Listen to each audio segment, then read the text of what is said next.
पर जी जब हमें गुस्सा आता है, ईर्ष्या होती है या मन दुखी होता है तो सबसे पहले मन में नकारात्मक विचार क्यों? नहीं, हमें हमें पहले बताओ गुस्सा क्यों आता है।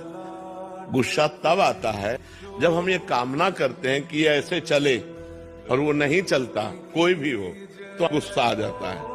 हमको ये सोचना है कि मुझे कैसे चलना है।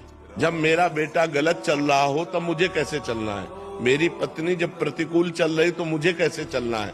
मुझे क्रोध नहीं लाना, बहुत प्यार से, बड़े गंभीरता से, धैर्य पूर्वक हमें समस्या का समाधान करना चाहिए। क्रोध से समस्या बढ़ती है, ना कि समस्या का समाधान होता है। जब हम गुस्सा करते हैं तब हमारे द्वारा कुछ ऐसा हो जाता है जिससे समाधान होने की जगह और हम फैल जाते हैं, प्रपंच में फंस जाते हैं। तो मुझे लगता है उस समय नाम जप करके हमको अपने अंदर की सोच को ठीक करनी होगी।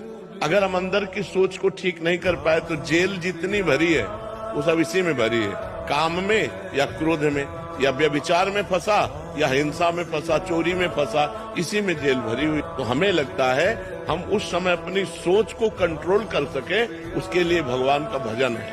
भगवान के भजन में बहुत बड़ी सामर्थ्य है और सामने वाले का परिवर्तन क्रोध से नहीं होता, हमारी नम्रता और विनम्रता और सहनशीलता से होता है। एक बार श्री स्वामी एकनाथ जी महाराज महाराष्ट्र के गंगा स्नान करने गए, तो स्नान करके लौट रहे थे तो ऊपर विधर्मी का महल था, गली के ऊपर। उसने थूक दिया, देखा महात्मा का नहा के जा, तो ऊपर थूक दिया, ऊपर गिरा। वो फिर नहाने गए, वही गली थी, फिर लौटे, फिर थूक दिया, 100 बार थूका। वो 100 बार स्नान करके आए। जब 100 बार स्नान करके आए तो हार गया। वो नीचे उतर के आया और प्रणाम किया और कहा मुझे क्षमा कर दो। उनका क्यों भैया? बोले मैंने 100 बार आपके ऊपर थूका, अपराध किया। बोले नहीं, आपने बड़ी कृपा की।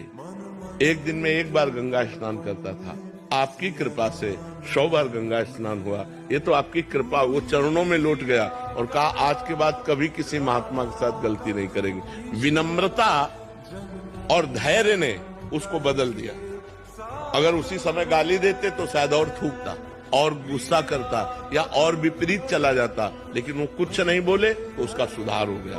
विनम्रता और धैर्य से यदि हम अपनी सोच को कंट्रोल में रखें तो हम किसी का भी सुधार कर सकते हैं। गुस्सा से सुधार नहीं होता, गुस्सा से और हानि हो जाती है। जैसे छोटे छोटे बालकों को आप बार बार प्रताड़ित करते रहे तो उनके अंदर आपके प्रति जो अश्रद्धा पैदा होगी, जब वो जवान होंगे तब वो आपका अनादर करेंगे कि ये बहुत दुष्ट हमारे साथ ऐसा ऐसा करता रहा। तो हमें लगता है बच्चों को प्यार से समझाने की कोशिश करें, दुलार से समझाने की कोशिश करें। ज्यादा क्रोध का प्रयोग ठीक नहीं।